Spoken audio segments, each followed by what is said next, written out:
TCF Canada. Compréhension orale. Avant de commencer, munissez-vous d'une feuille et d'un stylo. Mettez la vidéo sur pause, répondez aux questions, puis relancez-la pour découvrir les bonnes réponses. Écoutez les 4 propositions. Choisissez celle qui correspond à l'image.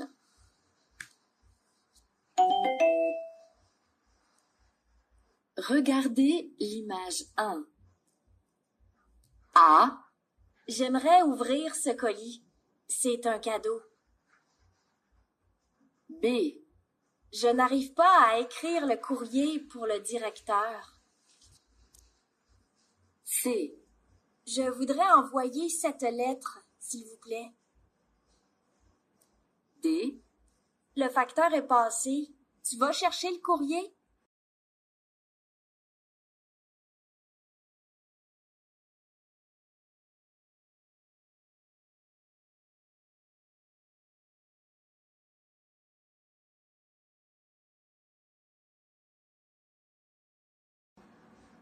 Regardez l'image 2. A. Dis bonjour à ta sœur. B. Donne-moi mon sac. C. Prends des gâteaux. D. Viens boire ton thé.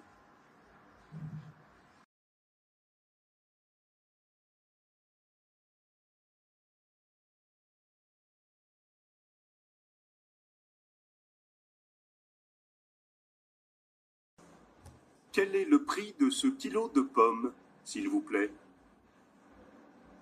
A. Le deuxième est gratuit. B. Elles sont très sucrées. C. C'est au rayon des fruits. D. Il coûte 2,10 €.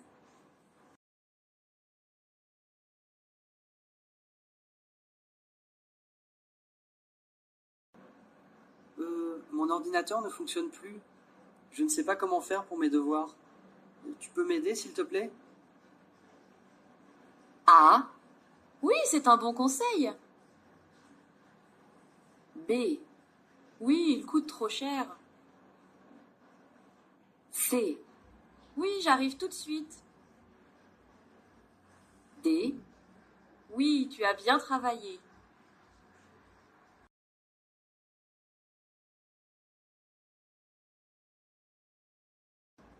Pour les vacances d'été, je voudrais partir au Japon avec Céline.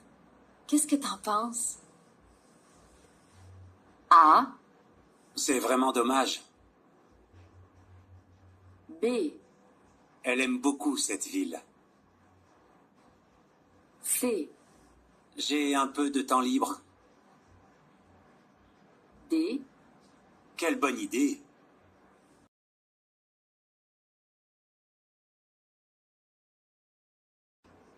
Bonjour, madame. Est-ce que je peux vous aider? Bonjour. Oui, j'ai rendez-vous avec Madame Kader à 10 h pour un poste de vendeuse. A. Bien, asseyez-vous. B. Entendu. Allongez-vous. C. Pardon, taisez-vous. D. Silence. Levez-vous.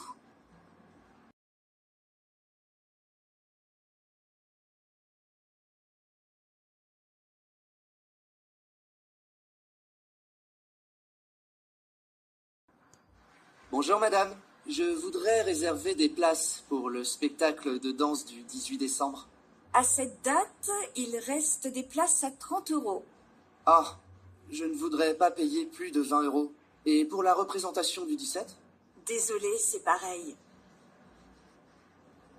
Question 7. Pourquoi est-ce que le jeune homme repart sans billet?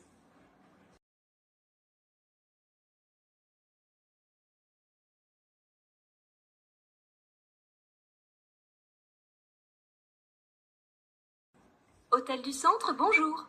Bonjour, j'ai réservé une chambre pour 2 nuits le week-end prochain. Je voudrais arriver plus tôt. Est-ce que la chambre est libre dès le jeudi soir à 20h? Attendez, je vérifie. Non, elle est prise. Nous avons une autre chambre disponible, mais elle coûte 50 € de plus. Ah, d'accord. Je vais réfléchir. Merci, madame. Question 8. Pourquoi est-ce que cet homme téléphone à l'hôtel?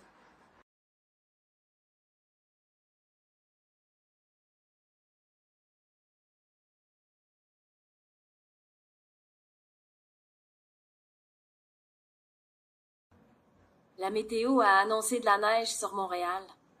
Je me méfie des prévisions, tu sais. Ne me reproche rien si tu attrapes froid.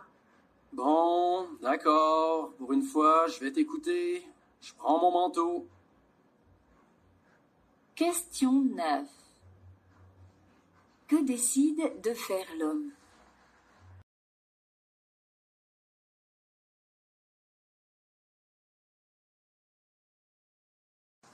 Léo, comment ça va depuis que tu es dans ta nouvelle maison? Ça va, mais je n'ai pas encore Internet. Mince alors. Et est-ce que ton téléphone fixe marche au moins? Oui, mais je n'en ai pas vraiment besoin. Je viens de m'acheter un ordinateur tout neuf, mais sans Internet. Je ne peux pas travailler et contacter mes clients. Je comprends. Tu as vu quelqu'un pour arranger ça? Question 10. Qu'est-ce qui est difficile pour Léo?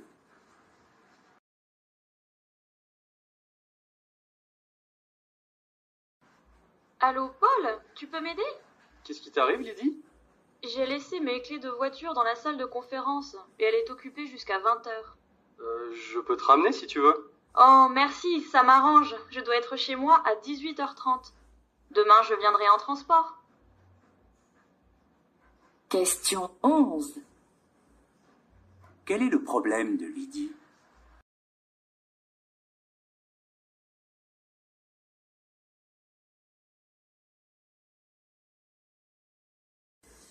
Perrine, tu viens au cinéma avec nous? Quand? Aujourd'hui? Ce soir, la séance est à 20h. Il passe une comédie romantique. Non, j'ai une réunion au bureau jusqu'à 18h. Et après, j'ai rendez-vous au restaurant avec Paul. Question 12. Qu'est-ce que Perrine va faire ce soir?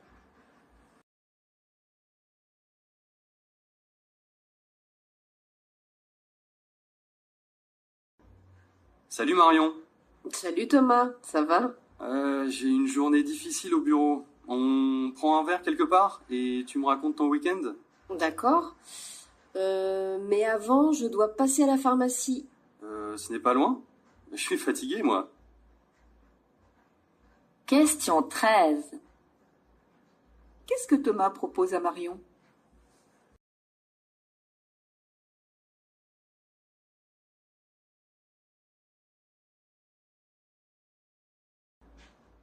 Je m'appelle Pascal.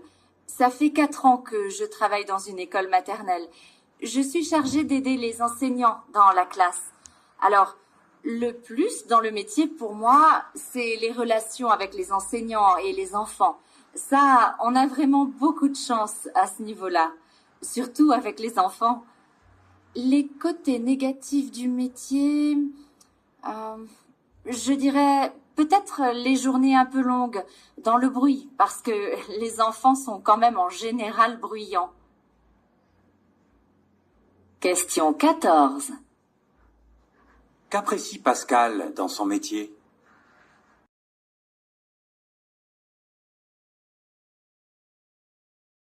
Allô? Salut, c'est Rachida. Salut, petite sœur. Je t'appelle pour qu'on s'organise. Tu te souviens qu'on sera déjà parti quand vous arriverez? Ah, c'est vrai, j'avais complètement oublié. Comment on fait pour les clés? Je les laisserai chez la voisine d'en face. On vous a préparé des draps, des serviettes et le frigo est plein. Nous vous avons aussi laissé une liste d'activités à faire ici et des adresses pour sortir dîner. Merci beaucoup. Je te dois combien? Ah bah rien, tu plaisantes. C'est normal, tu es mon frère. Question 15. Pourquoi Rachida appelle-t-elle son frère?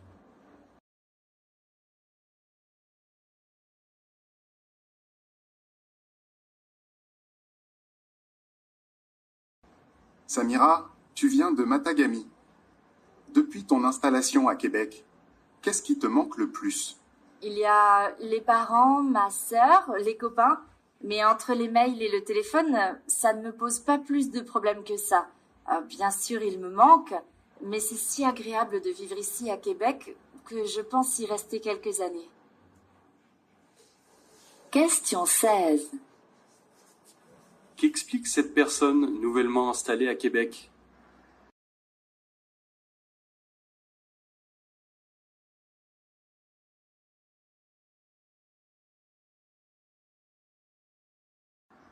Alors, ton voyage en Allemagne? Super! J'ai pu rencontrer les responsables de programme et leur proposer nos produits. Dans l'ensemble, ils étaient assez intéressés. C'est plutôt encourageant pour la suite. Génial! Tu as pu visiter un peu la ville? En dehors du quartier de l'hôtel, pas vraiment. Je suis assez déçu. Mais je n'ai pas eu le temps. Je ne suis resté que 3 jours et j'avais beaucoup de personnes à rencontrer. On mangeait tout le temps au restaurant de l'entreprise, les journées se terminaient tard. Question 17. Que regrette la femme?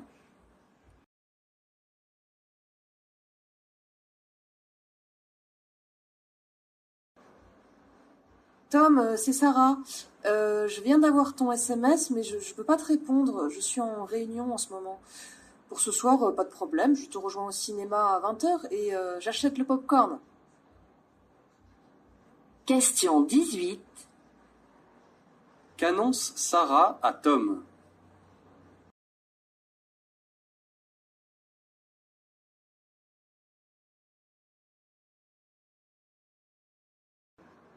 Salut Laurent, c'est Martin. Dis, il y a un gymnase qui vient d'ouvrir à côté de chez moi. Il y a plusieurs salles. En ce moment, on peut y essayer tous les sports et c'est gratuit. Ça te dirait de venir faire une partie de basketball avec les copains demain soir? Réponds-moi vite pour que j'appelle le club pour réserver le terrain. À plus tard. Question 19. Que propose Martin à Laurent?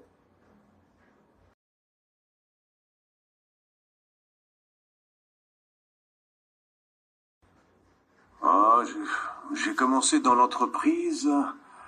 Cela fait quand même 30 ans, à l'époque où on ne s'embarrassait pas avec le recrutement. Je me souviens, dès le soir où j'ai fini ma formation, mon patron de stage m'a proposé de rester. Et pour mes copains de formation, pareil. Ah, c'est sûr, on n'embauche plus si facilement. Maintenant, je suis un ancien. Je dois recruter les jeunes qui arrivent, et je trouve ça incroyable. Ils accumulent les diplômes, on fait plein de stages, sont 50 à postuler. Cela ne doit pas être drôle. Question 20. Que constate cet employé?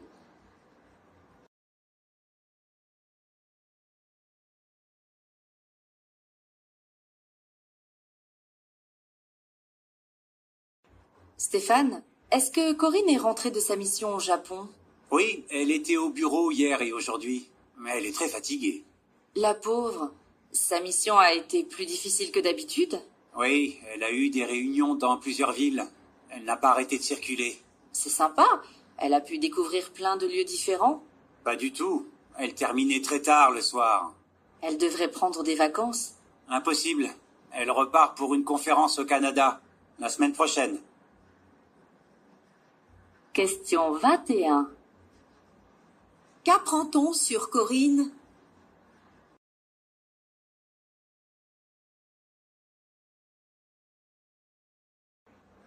Ben, je crois que les difficultés en matière de lecture ont des causes à la fois individuelles et sociales. Les parents, par exemple, parce qu'ils sont angoissés par l'avenir de leurs enfants, leur présentent souvent la lecture comme une obligation, une démarche indispensable pour réussir, et c'est une erreur, parce que la lecture est avant tout un plaisir. Un livre, c'est un voyage, une découverte, une aventure, et il faudrait faire découvrir la lecture aux enfants comme on leur fait découvrir la cuisine chinoise ou les jeux dans la neige. Et puis, les parents refusent aussi souvent à leurs enfants des lectures qu'ils considèrent comme mineures. Les bandes dessinées, par exemple, et ça aussi, c'est une erreur. Lire une bande dessinée, c'est lire. Et ça permet souvent d'ailleurs de découvrir ensuite d'autres formes de littérature. Question 22. Que conseille cette intervenante aux parents?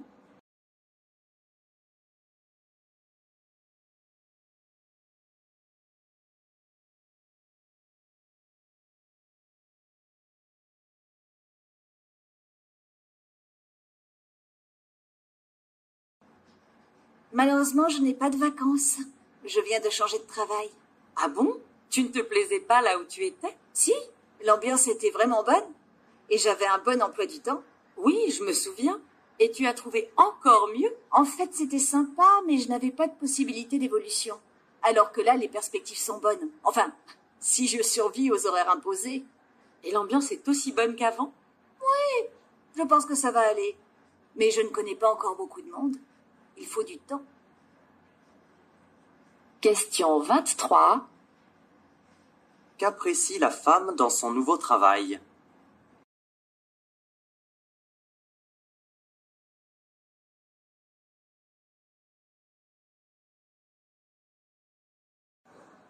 Bonjour, monsieur. J'ai vu votre annonce. Vous cherchez toujours une vendeuse? Oui. Cela vous intéresse? Vous avez de l'expérience? J'ai été vendeuse 15 ans à Québec, mais mon petit ami a été muté à Montréal. Alors, j'ai dû démissionner. Vous habitez encore là-bas? Non, nous sommes chez mes parents en attendant de trouver un logement. Vous parlez anglais? Bien sûr. Bien. Vous pouvez revenir demain pour un essai? Avec plaisir. Question 24. Pourquoi la personne cherche-t-elle du travail à Montréal?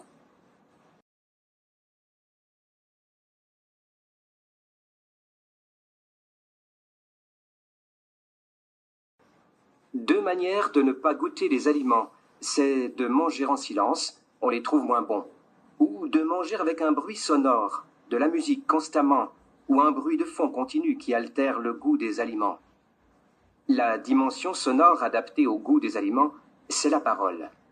Il faut commenter tout ce que l'on déguste, commenter les aliments, et à ce moment-là, on éprouve mieux leur goût. On éprouve mieux leur saveur quand on discute avec quelqu'un, alors que lorsque l'on est seul dans le silence, le plaisir de manger et de boire est bien moins grand.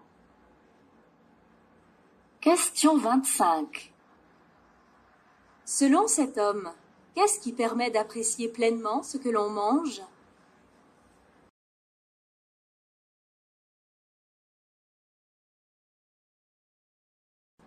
On est élu récemment par le magazine Business Week parmi les 25 personnes les plus influentes du web. Loïc Lemeur, qui vit désormais à San Francisco, en Californie, au cœur de la Silicon Valley. C'est là qu'il a créé sa nouvelle société Sismic, qui n'est pas un coup d'essai. Ce diplômé de l'école des hautes études commerciales de Paris est devenu au fil du temps un serial entrepreneute. Loïc Lemeur.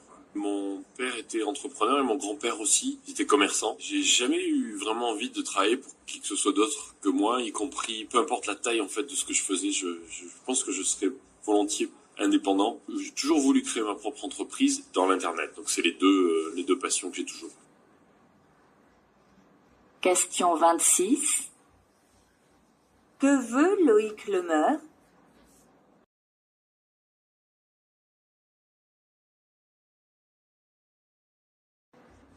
Tu viens à l'anniversaire de Bertrand samedi? Je ne sais pas encore. J'ai un examen lundi prochain. Tu es prête? Plus ou moins.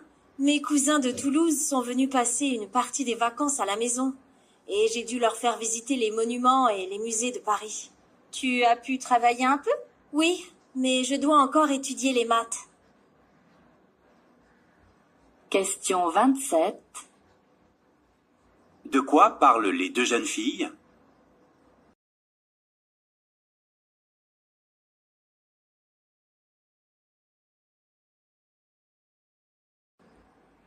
Manger 5 fruits et légumes par jour, c'est bon pour la santé, on le sait, mais on ne le fait pas.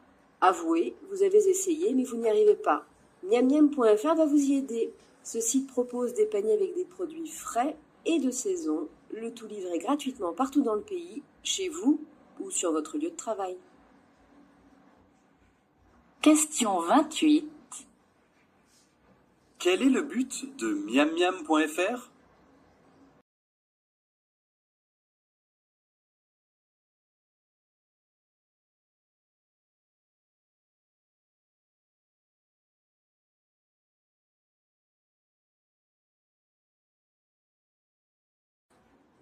Alors, Patrick, ce stage d'informatique à la Tulipe? Oh, ne m'en parle pas. Horrible. Je suis ravi d'être au boulot. D'abord, il a plu toute la semaine, avec une tempête, t'aurais vu ça. On pensait pouvoir faire des balades en fin de journée. Il n'y a que moi qui voulais encore marcher malgré la pluie. Les autres se retrouvaient au bar pour jouer aux cartes ou refaire le monde.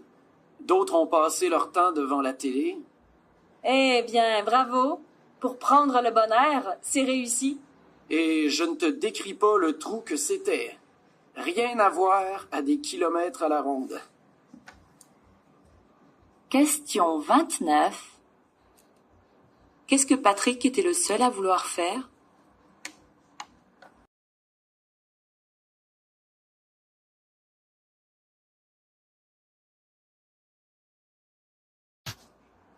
En mathématiques, les mots sont redondants, c'est l'ordre des mots qui fait tout le sens. Mais dans le monde littéraire, on peut avoir une petite virgule, un point-virgule, qui peut être l'objet de nombreux commentaires. Et ça, aujourd'hui, il vaut mieux faire confiance à l'âme humaine et à sa traduction manuelle qu'à l'algorithme et à l'intelligence artificielle. Donc le logiciel ne peut pas aujourd'hui et n'est pas prêt, si on vous comprend bien, de remplacer des traducteurs humains. Alors, il n'est absolument pas prêt ni pour la littérature, ni pour les mathématiques, puisque le travail qu'on a réalisé a dû aussi être amélioré, confirmé, valorisé et vérifié par une équipe de traducteurs qui sont des professionnels de la traduction scientifique de l'anglais vers le français. Question 30. Que dit cet homme sur ce logiciel de traduction?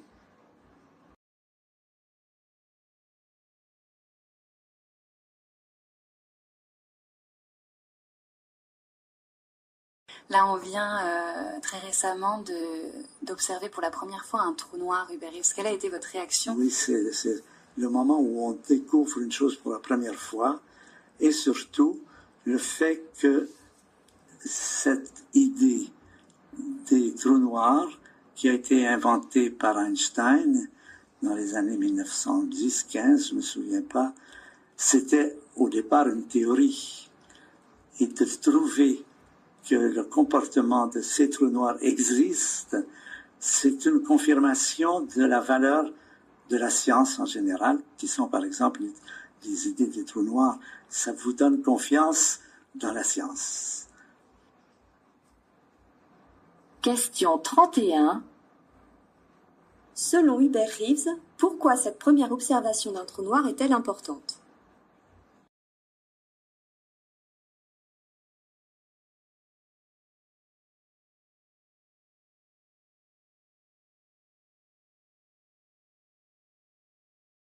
Des commentaires sur la gastronomie de Toronto? On y mange très bien, mais c'est impossible d'y manger la même chose 4 ans plus tard. Comme à Québec, la gastronomie est très tendance. Qu'est-ce qui se passe aujourd'hui? Qu'est-ce qui se passera demain? Mais qu'est-ce qui s'est passé hier? On ne veut plus rien savoir. Qu'est-ce qu'un restaurateur doit faire si sa cuisine n'est pas tendance, mais tout aussi bonne? À Toronto, il doit la changer. C'est différent à Québec. J'ai l'impression qu'à Toronto, la capitale des affaires, on gère tout aux dépens des valeurs sûres. Question 32. Que constate ce journaliste sur la gastronomie à Toronto?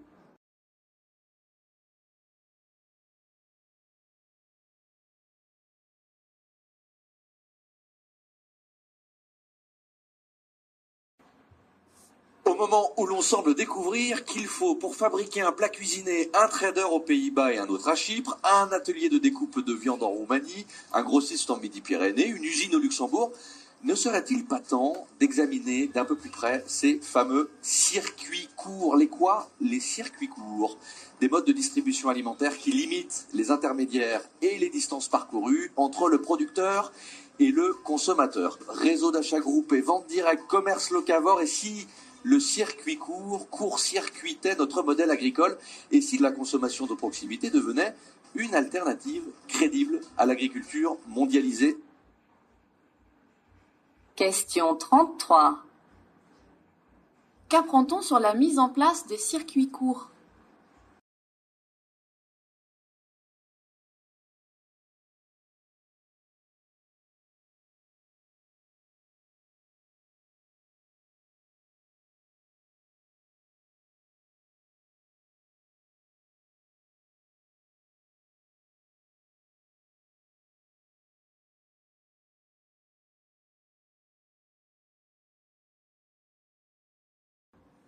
Quand vous revenez de Chicago, vous fondez d'abord Héritage Montréal. Pourquoi? Vous savez, quand je suis revenu de Chicago, j'étais là pendant quelques années à prendre des photographies des bâtiments en pierre grise. À Montréal? Oui, parce que j'ai trouvé ça formidable et ça délimitait. C'était une façon de marquer chaque quartier de Montréal. Alors, je faisais ça avec un photographe, très bien. Et puis, quand nous étions dans, par exemple, un des couvents, on nous a dit, mais pourquoi est-ce que vous êtes dans ce bâtiment? C'est vétuste. On va le démolir. C'était comme ça partout. Alors finalement, on a compris qu'il fallait vraiment sauvegarder ça. Surtout que je venais de Chicago et puis toutes les villes autour de Troyes, Cincinnati, un peu partout, il y avait peut-être un bâtiment qui restait debout, un bâtiment victorien, et puis tout était aplati. C'était une période féroce.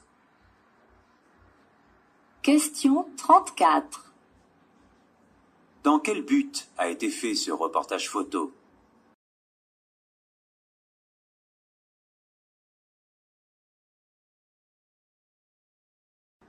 Le problème des festivals, c'est très bien que les festivals se développent, mais moi j'ai l'impression qu'il y a beaucoup de festivals, mais en même temps il n'y a pas plus de groupes qui jouent sur scène. C'est-à-dire qu'on assiste en fait à un phénomène où les têtes d'affiche sont pratiquement toujours les mêmes, et puis ensuite on fait du groupe local, des groupes du coin. Et les artistes, qui sont pas entre guillemets des stars, qu'on dirait moyens, ont plutôt du mal à trouver des festivals parce qu'il y a un peu la course aujourd'hui. Je crois que j'ai l'impression que le festival c'est un peu aussi la course aux chiffres et on fait pas assez attention à l'artistique. Question 35. Quel problème est associé au développement des festivals?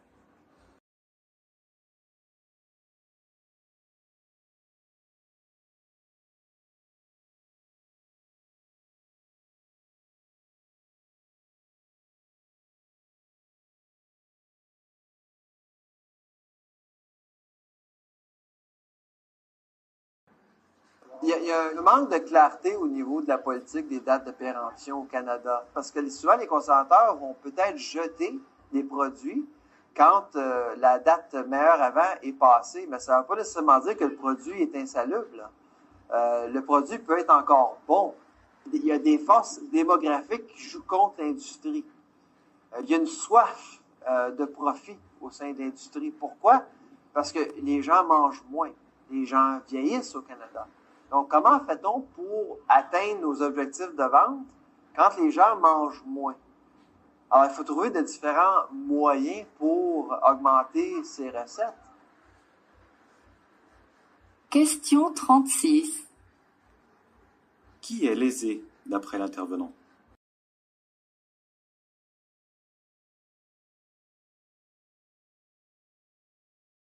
Je suis recruté chez JP Morgan à Londres pour bosser sur le pétrole en fusion-acquisition. Et c'était payé vraiment une fortune, 38 000 francs par mois. Je savais pas du tout ce que c'était, autant vous dire que vraiment la finance, machin. Mais bon, j'y vais, l'appât du gain, malgré tout.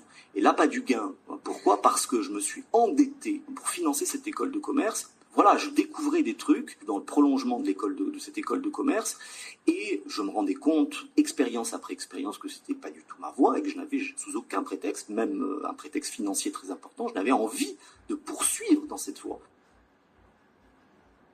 Question 37. Pourquoi l'intervenant a-t-il accepté de travailler chez JP Morgan?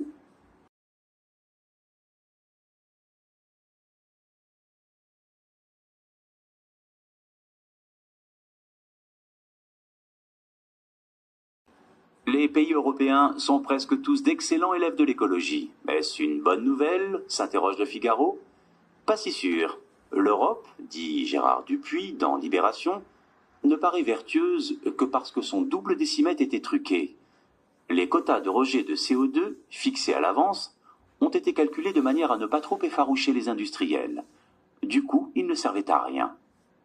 Mais, reconnaît Gérard Dupuis, il serait tout aussi erroné, à l'inverse, d'avoir des exigences drastiques mais irréalistes.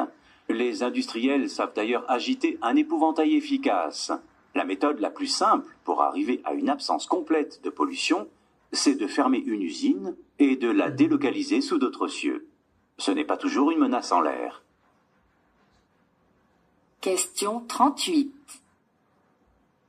D'après le journaliste, en quoi les bons résultats européens en matière d'écologie sont-ils contestables?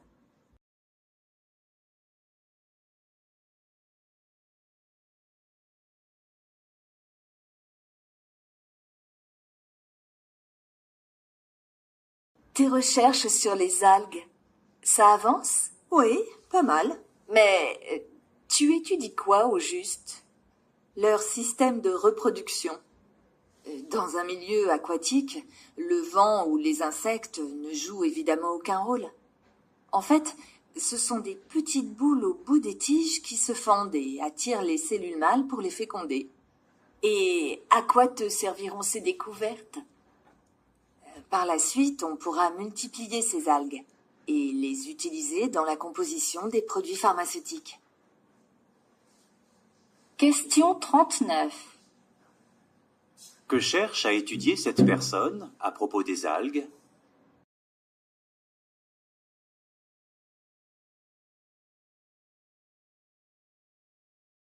Si cette vidéo t'a apporté de la valeur, pourquoi ne pas te donner toutes les chances de réussir?